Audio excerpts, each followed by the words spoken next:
it's a pleasure to be presenting to this group once again. As usual, what I've done is I've put together some thoughts that hopefully will build on the knowledge that you already have. One of the nice things about speaking to a group like voters is that I know there's already a baseline of understanding out there. So I'm going to be able to take things a little bit deeper, maybe a little bit more nerdy than I normally would be when I'm talking about the sort of stuff that I really geek out about politics and policy and all the rest of it. But what I have presented really is only going to take care of the first couple of clauses. Kind of talking about the Electoral College in general and its function, how that function has changed over time. And as for what we should do about it, I'm going to bring up some kind of pro and cons, and then we're just going to take it from there. And we'll go away from the presentation, and we'll open it up for questions, and we'll see where that conversation takes us. So I'm looking forward to that. For those of you that are not only my age or older, I'm 55, and also are as media obsessed as I am, might be able to identify the image. Does anyone want to volunteer their familiarity with where that comes from? Schoolhouse Rock cartoon. Schoolhouse Rock had a cartoon called "The Vote is Going to College," the Electoral College. That's a still from that. So let's go. In the United States of America, do the people elect the president? It's complicated, sort of. It's supposed to. So the Electoral College was the invention, as I assume most of you already know, of the people who wrote the U.S. Constitution. They spent most of their time arguing about congressional representation. They were very, very concerned about the powers that Congress would be granted under the constitutional system. And so much time was spent on that, debating that, arguing about that. And then after that, arguing about the actual powers of and makeup of the office of the presidency. They found themselves coming towards the end of their summer of 1787 in Philadelphia, when they were writing the Constitution. And there were just some deep, intractable disagreements over where the president was going to come from. It was a frustrating enough thing, and it was far enough towards the end of the summer that I think a lot of people were feeling kind of loose and edgy and maybe a little frustrated or maybe a little uncaring. Alexander Hamilton, one of the delegates to the Constitutional Convention, actually took up an entire day laying out a presentation about which there is still historical debate. Was he sincere? Did he actually believe this, or was this a massive act of trolling? But whichever it was, he spent an entire day laying out the argument that, like, I got the answer, king. Let's just establish our own royal family and invest executive power in a hereditary king. Look at all the advantages. You're not spending money on elections. You don't got questions about, who's going to be in charge, that sort of thing. James Madison, whose notes about the Constitutional Convention are the primary way we know anything about the convention. George Washington, wonderful human being, also sometimes on the paranoid side. He had, after he was chosen as the president of the Constitutional Convention, he explicitly told all of the delegates not to take any notes. No notes. Because if you take notes, you might actually lose some of them. You might leave them behind somewhere. Somebody could pick them up and they find out what we're talking about and they use that against us. So we gotta do this in secret, no notes. And Madison completely ignored it. And James Madison notes said that Hamilton's day-long presentation on behalf of there being an American king was greeted with respect but no support. So the real dilemma was that they were deeply committed to the idea of the separation of powers. There were multiple votes over whether or not they should simply allow Congress to choose who the president was going to be. But those votes didn't lead anywhere because it reminded people too much of the Articles of Confederation, which they were there to replace. And under the Articles of Confederation, there was in fact a president. There was a president of the Confederation Congress. That person had a merely ceremonial role, no real power, was chosen to serve for a single year, chosen by the members of Congress. They just thought, we don't want to do that. But they kept coming back to the idea of Congress because they had no confidence whatsoever in allowing the people to vote for a president. And we're going to get into that a little bit. The idea of creating a separate group of people called electors and allowing them to choose who the president was going to be, assuming that this group of electors could be chosen in some kind of representative way, it wouldn't establish any kind of permanent body of people that would have permanent interest that would shape the sort of person that would be chosen for the office of the presidency.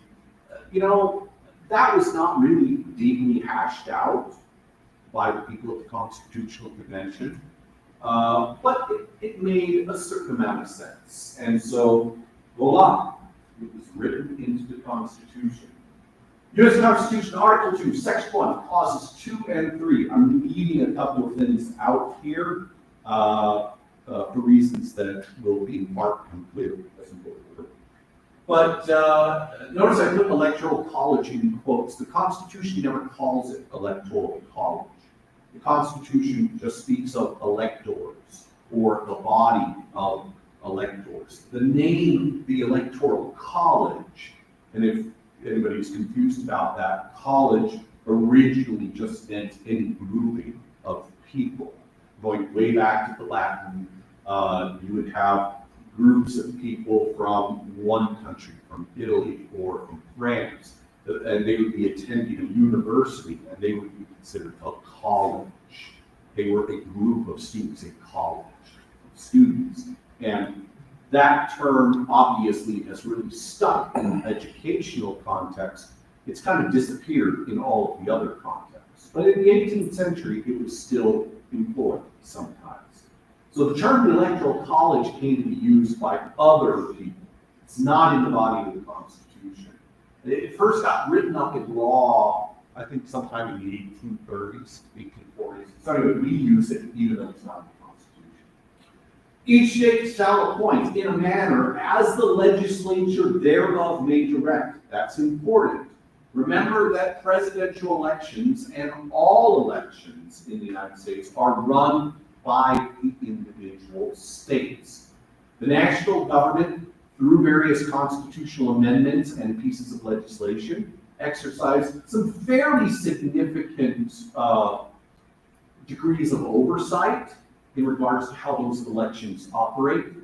But the basic nuts and bolts of elections, their dates, their timing, their rules, all the rest of that, that's decided by state governments. So the legislatures, however they decide in the various states, will determine a number of electors equal to the whole number of senators and representatives to which the state may be entitled in the Congress. The electors shall meet in their respective states and vote by ballot. And they shall make a list of all the persons voted for, and of the number of votes for each, which list they shall sign and certify and transmit sealed to the seat of the government of the United States, directed to the President and the Senate. the President. The Senate shall, in the presence of the Senate and House of Representatives, open all the certificates, and the votes shall then be counted. The person having the greatest number of votes shall be the President, if the number be a majority of the whole number of electors. And if there be more than one who have an equal number of votes, then the House of Representatives shall immediately choose by ballot one of them for president. And if no person have a majority, then the said House shall in the like manner choose the president. So that's what they worked out relatively quickly towards the end of their time in Philadelphia, working on the Constitution. Will allow the states to choose these people. We call them electors. Those electors will get together and decide who they think should be president.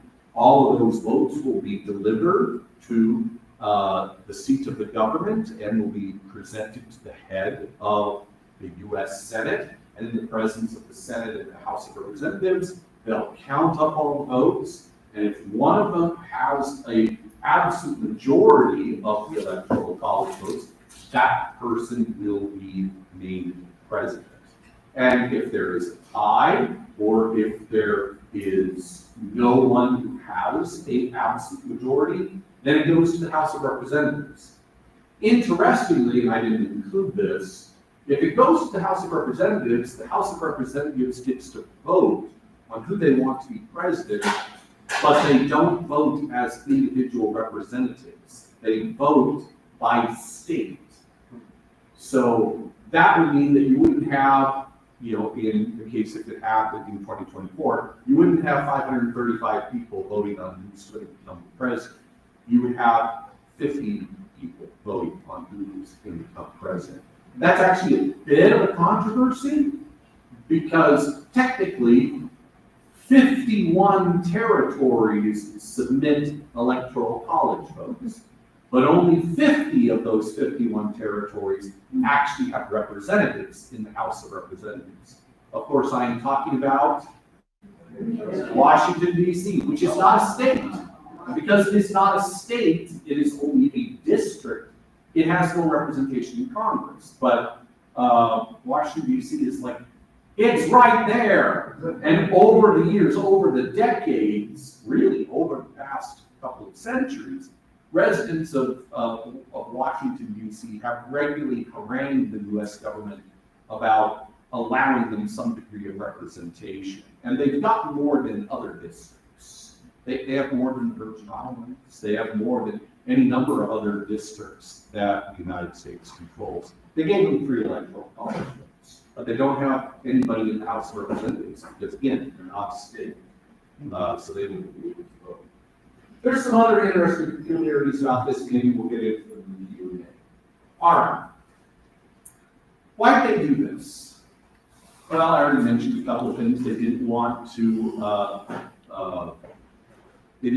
replicate the Articles of Confederation and have Congress choose the president. They also really didn't believe people could vote for president, but that's for some different reasons that I want to talk about a little bit later on.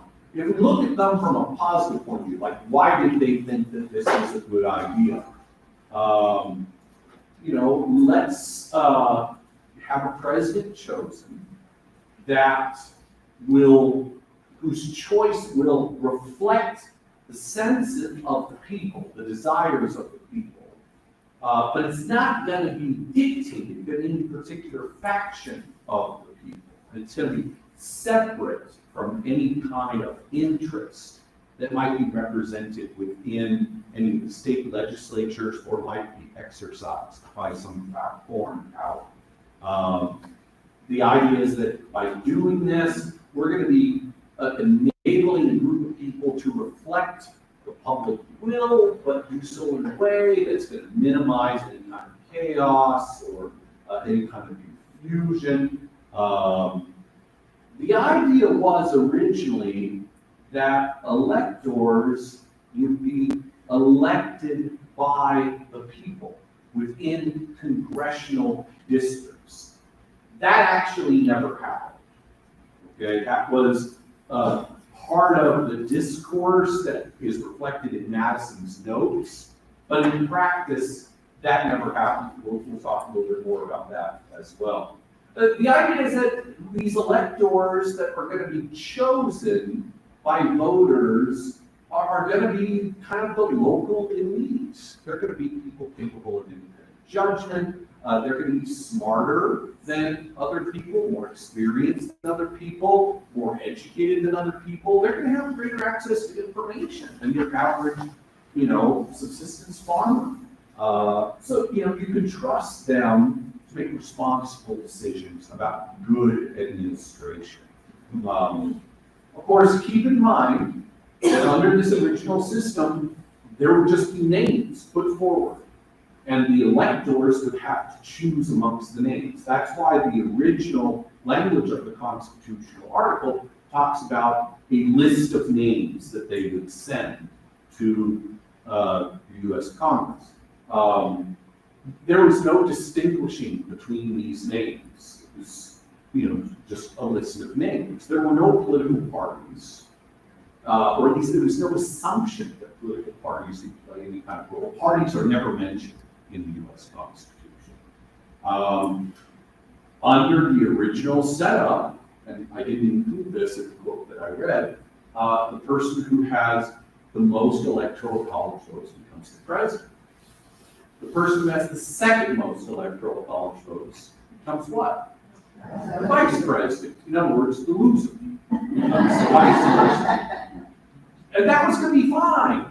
Because if you're an educated, enlightened, experienced individual who has good independent judgment and good information, then you're going to make certain decisions. And if there's a backup person who's also educated and enlightened and experienced and has good information, have them be your vice president. It's fine. These are the sorts of people that are going to be elected. The way Hamilton put it in letter number 68 in the Federalist Papers, a small number of persons selected by their fellow citizens from the general mass will be most likely to possess the information and discernment requisite to such complicated tasks. They have not made the appointment of the president to depend upon any pre-existing bodies of men who might be tampered with beforehand to prostitute their oaths. But they have referred it in the first instance to an immediate act of the people of America, to be exerted by the choice of persons for the temporary and sole purpose of making the appointment. That is, the people would choose electors, and those electors would have only one job: choose a president. That's it. Okay? And they have excluded from eligibility to this trust all those who from situation might be suspected of too great devotion to the president in office, thus without corrupting the body of the people, the immediate agents in their election will at least enter upon the task free of any sinister bias. Their transient existence and their detached situation, already taken notice of, afford a satisfactory prospect of their continuing so to the conclusion of it. So, ordinary voters, they can't choose the president. But ordinary voters know who's smart, who's responsible, who's unbiased, who's open-minded, who's experienced, who, really studies these things and thinks about these things. We know these people. You're going to choose them. And then they will take a look at candidates, and they will choose who the president is going to be. Now, there's some more packed into these assumptions, and again, we're going to get to that. But positively speaking, that was the vision. Okay? We would call that, to use the language of political ideas, a Republican vision. I'm not talking about the Republican Party. I'm talking about small r republicanism, the res publica, the common good, the thing that is of common benefit to all the people. It was translated as the commonweal, or the public interest. It's a very, very old idea. It goes back to Rome. It goes back, even earlier. This idea that you're going to choose people who are going to be able to see, because they are kind of elite, They're smart, they're experienced, they're virtuous. They're going to be able to see who the president needs to be, and you can trust them to do it. Never worked. So there's a lot of ways in which it broke down. In some ways, that breakdown was apparent almost immediately. Maybe not almost immediately. Through the duration of George Washington's presidency, you could probably have maintained those ideas. There's a lot of evidence that people in the Constitutional Convention were explicitly thinking about George Washington when they created the office of the presidency. He was just not only the most well-known person in those 13 independent states, not only the most popular person in those 13 original states, but he was also respected by almost every faction of people within those 13 original states. And he knew it. And he understood that as president, he would be playing a particular kind of role. And he, for the most part, adhered to that role throughout his 8 years as president. He interacted with Congress very rarely. Even the State of the Union address, the president shall upon times make a report to Congress on the state of the Union. He tried that once, and he found Congress just so disrespectful and inattentive that he said, well, forget this, I'm just going to send them a letter. Yeah, I mean, Congress, it's messy. He's the president. He mostly had Alexander Hamilton to go and interact with Congress on his behalf. It's interesting to imagine how America's system of government could have developed. We might have come up with some kind of hybrid prime minister type thing where we elect a president who is the head of state, but then the president chooses somebody who is functionally kind of the head of government. I mean, you know, at this point in time, parliamentary systems in the United Kingdom were still evolving. The whole idea of a constitutional monarch was still evolving. There's a lot of ways America's system of government could have gone, but it did not go that way. The primary reason why it didn't go that way is because while George Washington could position himself as above things, the people closest to him could not. His own vice president, John Adams, and by the way, George Washington was elected with a near total majority of all electoral college votes, but the electors said, well, we have to have somebody come in second place, to be the vice president. So they drew lots to see who would vote for the person who was going to be vice president, and that was John Adams. It was a token thing. And John Adams did that. But John Adams also foresaw the opportunity for him to become president. And he had plans. Thomas Jefferson, who was George Washington's Secretary of State, also had plans. Even though Thomas Jefferson and John Adams were old friends, going way back to the 1770s, and the Revolutionary War. By this point, they had profound differences of opinion, especially when it came to the revolution in France. John Adams runs for president in 1796 after George Washington says he will not run. Thomas Jefferson also says he will run. John Adams wins. Thomas Jefferson is his vice president. It's horrible. By about 2 years into it, Thomas Jefferson says, forget this, and gives money to Monticello. And he starts organizing another run for the presidency in 1800.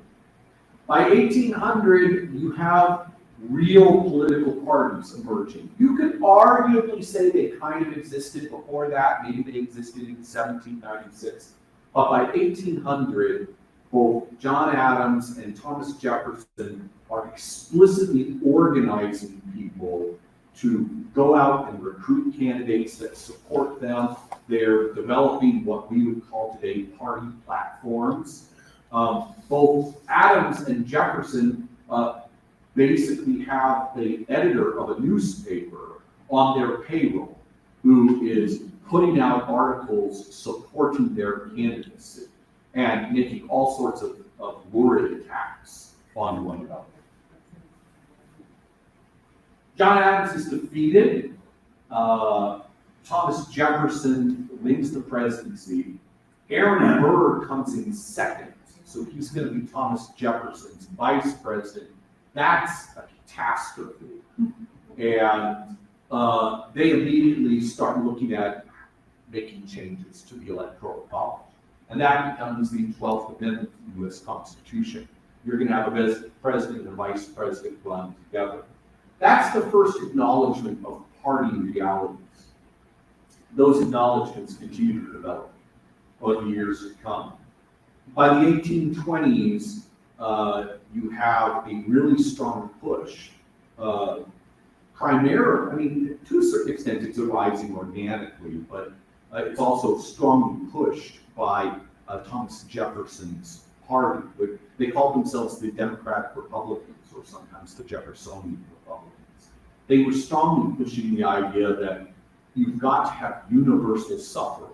Sometimes they would say universal manhood suffrage, but most people were confused that when you say universal suffrage, you're talking about men. You're not talking about women. You're not talking about non-whites. You're basically talking about allowing non-property people to be able to vote. But even that was a very big deal, because if you're talking about poor people, you're probably talking about people that have less education. Maybe you're talking about people that have less experience. You're really moving in the direction of mass democracy. You're moving in the direction of believing that democracy, that voting and choosing representatives, isn't necessarily something done for Republican reasons, or reasons about the common good, reasons about some kind of elite understanding of what's best for the country. No, you do it because you have a right. You do it because you believe that the people have rights that they ought to be able to express. So as these developments push forward, you see it affecting the way the Electoral College operates. Rather than electors being chosen in congressional districts, which was just found to be unworkable in the very first elections, you had electors being chosen by state legislators. Okay? The state legislatures would just choose who the electors would be. But as parties begin to develop, you start seeing state legislatures authorizing those parties to put forward slates of electors. There would be electors for the Democratic Party. There would be electors for the Whig Party. There would be electors eventually for the Republican Party. That emerges just before the Civil War. And those electors would be placed directly on the ballot with party names beside them. So people would know that, if I want the Whig candidate for president, I'm going to be voting for these electors as a slate and so forth. This evolution simply continued in the second half of the 19th century. After the Civil War, political parties exercised probably the greatest degree of power and influence that they've had in all of American history. Political parties are very powerful in an explicit political sense today. But political parties at that time were powerful not just politically, but socially. They organized so much of the public life. Part of this is because there were so many resources available to political parties, and those resources were available because there weren't a whole lot of alternative institutions that had the same reach as political parties. And that reach was enabled by the way that elections operated. Elections before the early 20th century were not anonymous. There was no secret ballot. That was actually called the Australian ballot, because it was in Australia that they first pioneered the idea that voting should be anonymous. Previous to that time, parties themselves would print out the ballots, and they'd be in different colors. And people would pick up one color or another, and they'd go into a room and put it in a box, and everybody would see who was voting for which political party. Or sometimes you'd literally write a name down on a slip of paper and put that in a box. Everybody knew who was voting for who, which meant it was really easy to reward your fellow party members. And, intimidate the party members that he didn't agree with. There's a lot of corruption, a lot of graft, a lot of bribery, a lot of harassment and outright violence. A lot of that was pulled back through the progressive reforms of the late 1800s or early 1900s. But those reforms themselves also added to a push for allowing individual people to really express themselves through their parties. The 17th Amendment provided for direct election of senators. Originally, senators were chosen by state legislatures. Now, the people were going to be able to vote for senators. 1896, Montana, and the election of William McKinley, really kind of introducing the modern political campaign, fundraising, hiring people, sending them out to develop stories and build caucuses. All of this sort of stuff, in one way or another, just built a greater and greater demand for individuals as citizens to be able to express themselves when it comes to presidential campaigns. So, by the early 20th century, the states often stopped printing the names of electors, and they just started printing the names of presidential candidates. Okay? It took a long time. Remember, there's not one national ballot. There are 51 ballots across our whole country that make up a presidential election. But by 1940, by the beginning of World War II, basically everywhere in the United States, people were not voting for electors, they were voting for a president, even though those votes actually don't count. It's the electors that count. But still, by a little over 100 years ago, people were voting for presidents. And of course, in a sense, they've been voting for presidents all along because the numbers were tabulated. As I said, this took a long time to develop, to spread throughout the different states, and yet a lot of people very early on saw where it was all going to go. These are, a couple of quotes here from the 1820s and the 1830s, where people were observing right off the bat that this Republican vision that the people came up with in Philadelphia in the summer of 1787 it's kind of crazy. It's kind of impractical. No one actually is going to go along with it. I'll just read the second half of this passage from Senator Thomas Hart. That it ought to have failed is equally uncontestable, for such independence in the electors was wholly incompatible with the safety of the people. It was, in fact, a chimerical and impractical idea in any community. Even by 1826, you had people saying, we don't trust elites to make decisions for us. We want to make decisions for ourselves. And so that push to change the way the Electoral College operates was there very early on. It took over 100 years to fully play out. But like I said, by the time you get to the first third or the first half of the 20th century, it was just standard for people to vote for presidential candidates, even though their votes actually didn't directly count. So, having said that, let's look at some specific problems. If the people are voting for the president, how often do the electors vote the way the people vote? Well, actually, most of the time, okay? There are only 4, possibly 5 times in American history that the Electoral College votes actually did not match the popular vote. We're not certain about 1824, because in 1824, there were multiple states where the state legislatures were still deciding on who the electors are. Some of the states were voting for electors, and so you can track those votes as votes for president. But it was a very messy election.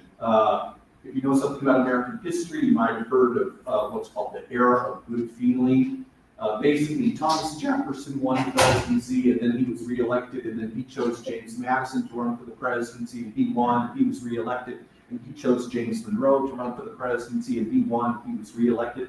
They were all Democratic Republicans, they were all Jeffersonian Republicans, they dominated both houses of Congress. Thomas Jefferson actually thought the whole party thing might disappear, because you don't need it anymore. We've solved all our problems. He died in 1826, so he lived long enough to see the 1824 election and the mess that came of that, where you had 4 candidates who were all calling themselves Democratic Republicans, splitting up the Electoral College votes. They ended up being moved to the House of Representatives. 1876, 1888, 2000, and 2016, there it's pretty explicit. By that time, whether you're voting for a party slate of electors or you're voting for a candidate, you can count the votes 4 times. Couple of interesting things about this. Anybody notice any patterns here? What? Yeah, every single time we know for certain that the popular vote and the electoral college vote did not match. The Republican candidate won the electoral college vote, but it was the Democratic candidate that won the popular vote. Another thing worth noting, of course, is that 2 of them happened within 12 years of each other, and then they're over 100 years before it happened again. 2000 and 2016. Most of us here are old enough to remember 2000 very, very well, and that long and contentious process that followed. What about electors? Because remember, it is the electors who vote for the president. What about electors who don't want to go along with the popular vote? Can you make them? Well, states have tried. Most electors today are appointed by political parties. Okay, so originally the idea was that you were going to have individual district electors. That never happened. Then you had the state legislators choosing them. That passed away, and they started having parties nominate electors, and they would go on the ballot and you would vote for those electors. But then that got replaced with just voting for the party candidate. And so the party chooses electors, and presumably they're going to choose electors that are responsible members of the party that are committed to supporting their presidential candidate. But that doesn't always work out.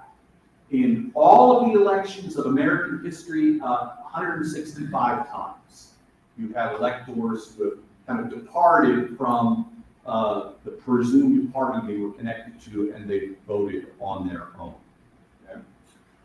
You have a variety of state laws up there. If you can't read, oh, well, that's pretty clear. Okay, so like Oklahoma and North Carolina, if you go against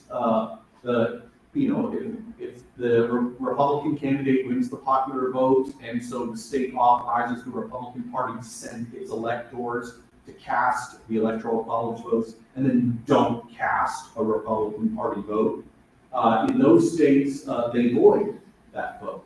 And plus, you have to pay a fine or go to jail. In a bunch of other states, like Colorado, the vote is voided.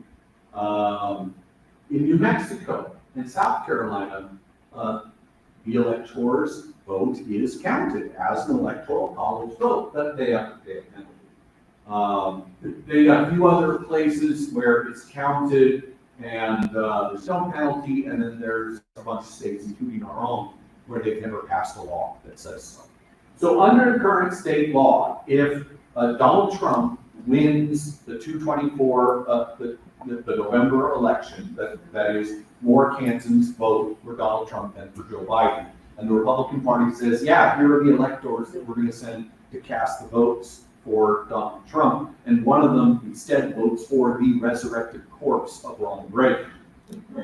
Under Kansas law, there will be one electoral college vote for the resurrected corpse of Ronald Reagan. Yeah.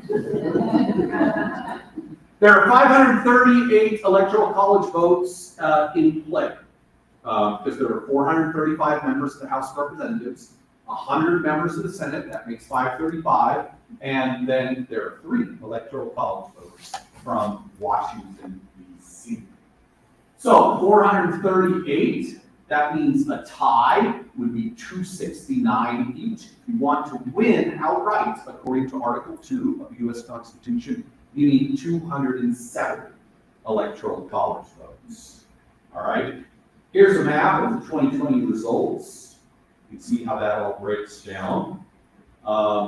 You might notice a couple of interesting things here, like the one electoral college vote in Omaha, in Nebraska, and one electoral college vote in Bangor, in Maine. Maine and Nebraska, because again, states run elections. Maine and Nebraska have both passed laws that state that the overall winner of the state will win 2 electoral college votes that in theory are kind of in place of the senators from the state, because they represent the whole state. But then all of the other electoral college votes are going to follow from who wins the majority of the vote within each congressional district. Since the other electoral college votes in principle reflect the House, the representatives sent to the U.S. House of Representatives. So in Nebraska in 2020, the state as a whole went for Donald Trump, and in 2 of the 3 congressional districts, the majority of voters went for Donald Trump. But in one of them, the city of Omaha, they went for Joe Biden. So Joe Biden wins 1 electoral college. Same thing happened in reverse in Maine. Another thing that you might want to notice is take a look at the numbers of electoral college votes in 2020 and compare it to 2024. Look at Texas, look at California, look at Illinois, look at New York, look at Florida. We no longer increase the size of the House of Representatives. It's over 100 years ago, they locked it in at 435. Because of that, as populations shifts, as populations grow and change, who gets electoral college votes changes in the same way that congressional delegations change. Kansas is still 6. Most observers who really study this stuff figure that by the 2030 census, Kansas is probably going to lose a congressional seat. We're going to be down to only 3 congressional seats as opposed to 4. Texas will increase in population and will absorb that. That means we only have 5 electoral college votes, and we have to draw distance over it. All right. Come to the end here. So what can we say about the Electoral College? Nobody really talks about the Electoral College today in the way that Hamilton talked about it, because again, that Republican vision was kind of dead and gone. Even by like the 1820s, 1830s, even if it took a long time to work out the implications. And of course, since the Electoral College still exists, you could argue we are still working out the implications of it. But in the meantime, people come up with other arguments. Electoral College requires that presidential candidates involve all different parts of the country. That's one argument. The Electoral College protects the voices of minorities, preventing really, really populous states from just, overwhelming the vote. Then the Electoral College, because it's very, very clear, though, of course, if you lived through the 2000 election, you might remember that's not necessarily what's true.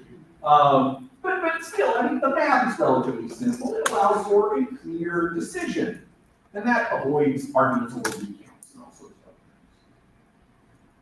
The arguments against this.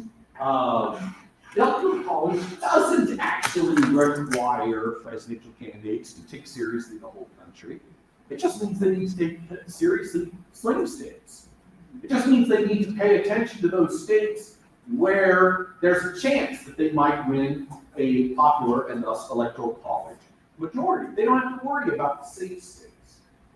As for protecting minorities, well, you know, if you go back to the original arguments, it was pretty clear that one of the reasons why those votes about allowing Congress to choose the president failed was because they had already agreed on the 3/5 compromise. And they figured, wait a minute, if we bring this into the presidential vote, then we're going to be artificially increasing the power of slave-owning states. Do we want to do that? And of course, the southern states said, yeah, you do. And the northern states said, no, we don't want to do that. The Electoral College was a compromise. It was one that didn't change the reality, the racist reality that structured this.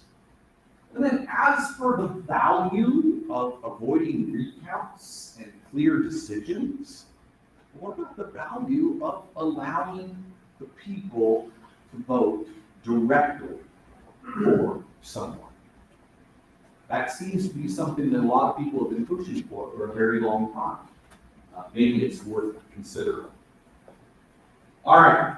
Sorry, that took me longer than I thought, and I know that Paul is probably going to shut things down here in about 7 to 10 minutes, but hopefully I can answer at least a few questions along the way. If you want to hand out the microphone. Oh, look, go for it. Was it the original assumption that the electoral college would be allocated on a winner-take-all basis for each state? Is there a reason why they allocated? Well, no, it is advocated on a winner-take-all basis. I mean, that's the way it is in Kansas, that's the way it is in 48 states. But that's not written into the Constitution. You don't have to do it that way. Nebraska and Maine have decided to do it in a different way. Kansas has passed, or rather California has passed a law saying that its electors will be required to vote for the presidential candidate that wins the national overall vote total. So this is their way of trying to push in the direction of a genuine national vote. But that state law also says that it's not going to go into effect until at least 20 other states agree to do this. So for now, California's electors are going to be chosen by whatever party wins the California majority. But yeah, you can mess with it. And a lot of people have suggested, wow, a constitutional amendment would be impossible, but if you just get the states to agree to order their electors to act in this particular way, that would be a workaround. Well, California has already tried that, but California legislators were not willing to do this unless they knew that this was something that was really going to happen. So if there's a tie in electoral college vote, the House decides. But what if there's a tie in the House vote? Does the House just keep voting until somebody wins? Yeah. They would just go around and around and around and around. There were actually multiple votes in 1824 to decide who was going to become president. John Quincy Adams became president primarily because after a couple of runarounds in the House of Representatives, John Quincy Adams, who was an Adams, pulled in a lot of favors and went to one of his competitors and said, hey, I'm going to be able to pull this off, but if you tell your people to support me, I'll make you Secretary of War. And that's how John Quincy Adams got it, which just pissed off Andrew Jackson to no end. And so he immediately goes home and starts sending out his people to take over state Democratic Republican parties, and that's really the birth of the Democratic Party today. So yeah, the House would just have to keep voting. That's how it would go. And my question is, there's been a lot of talk about redistricting. Yes. I'm not sure that I understand how that operates, especially down in Georgia. They're trying to redistrict these areas to get more electoral. Well, okay, so the Constitution provides that there will be a census every 10 years.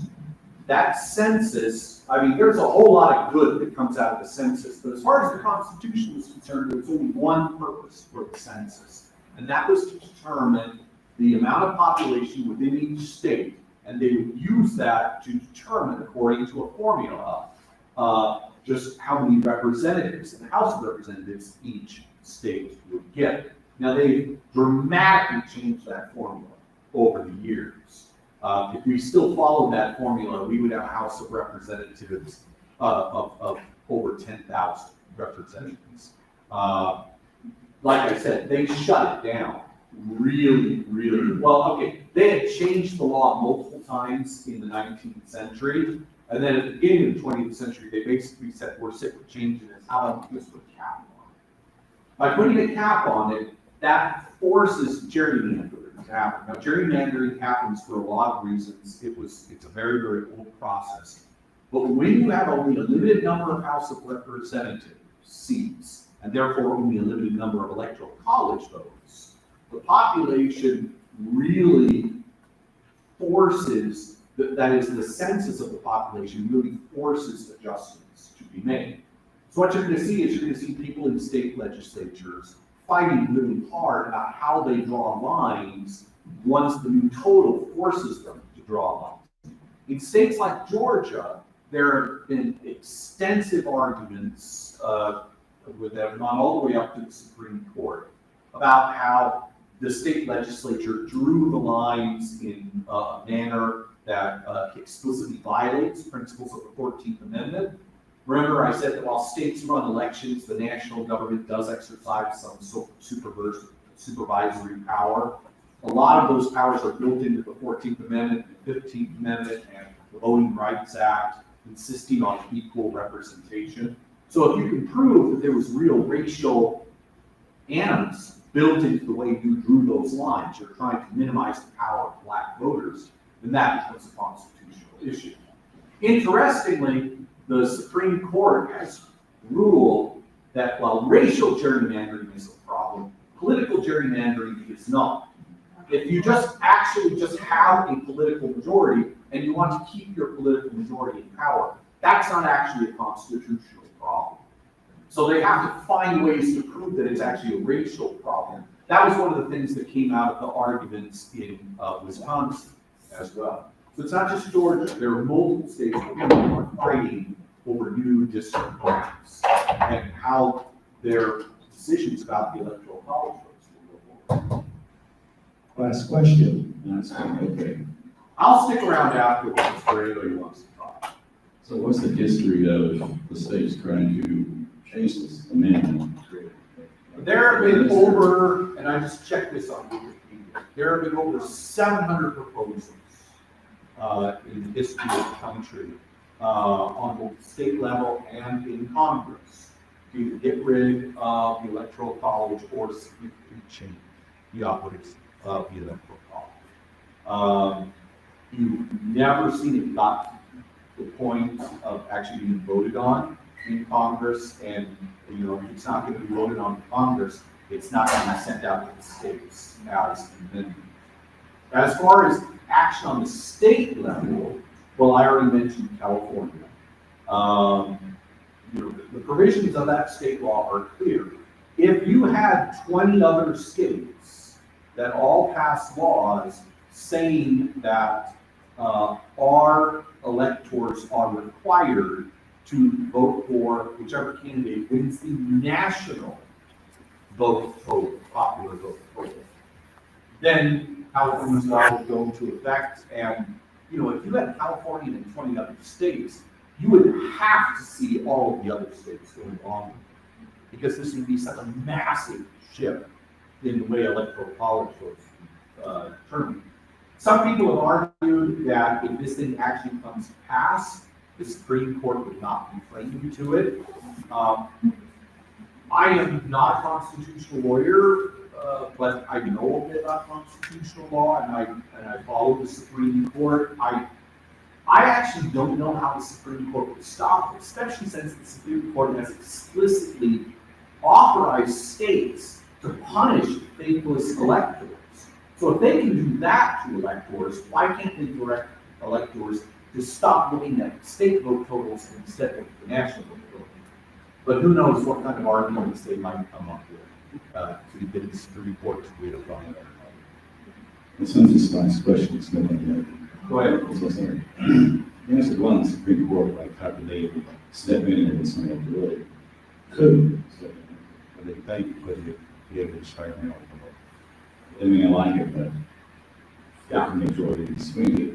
Also, the 20 states would trigger, take that to a change amendment, it takes a majority of states to actually. No, so it takes 3/4.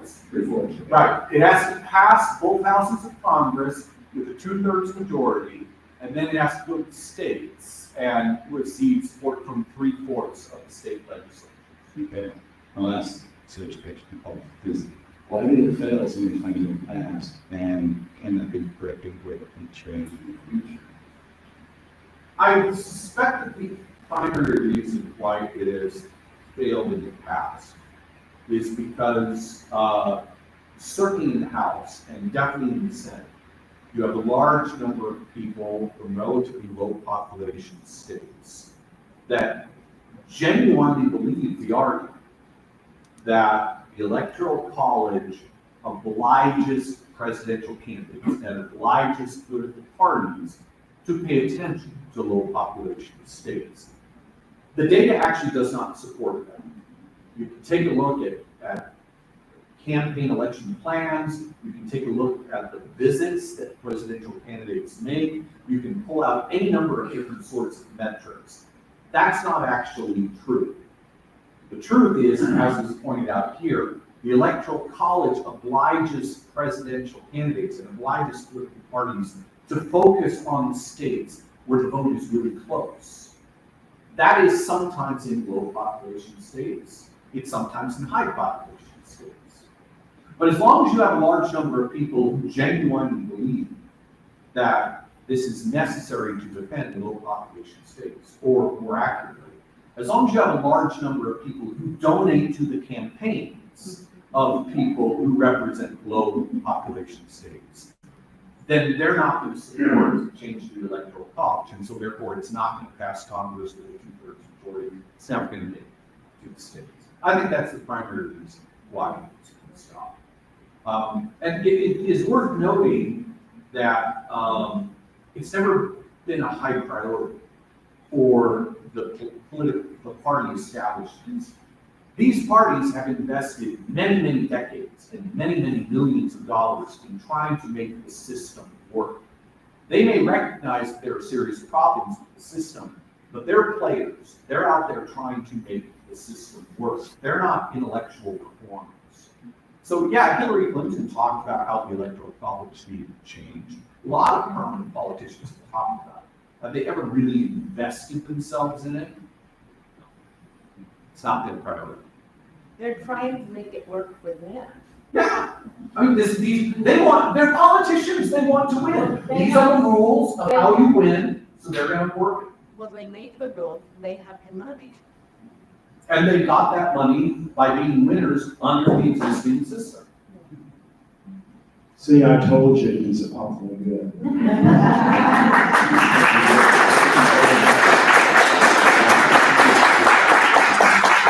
I'm curious, I just want to take a poll on how they guys want to keep it and this changing. So raise your hand if you would keep the current system. Love it. Those Raise your hand if you would like to switch to the popular vote as recited. This is, obviously a self-selected group. I mean, being women voters, it's going to attract people that care about this stuff. But most of the national polls make it pretty clear that getting rid of the Electoral College and just going to a straight national vote, whereas there's like a single national ballot where you vote for president, and then you have your state ballots for all this other stuff. Most of the polling suggests that has the support of anywhere from 60 to 65% of the American people. And a lot of people suspect that if there was even just a little bit of education that went along with that you'd see those numbers go up.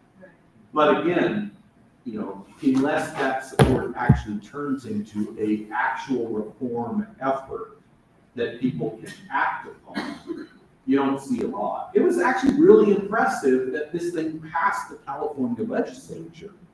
And their original proposal was that they should just do it as a state, and then you have people in the legislature saying, let's not do it until a whole bunch of other states also do it. You know. Thank you very much for coming. Please remember the library evaluation and look for us next semester in the fall. We'll start up again.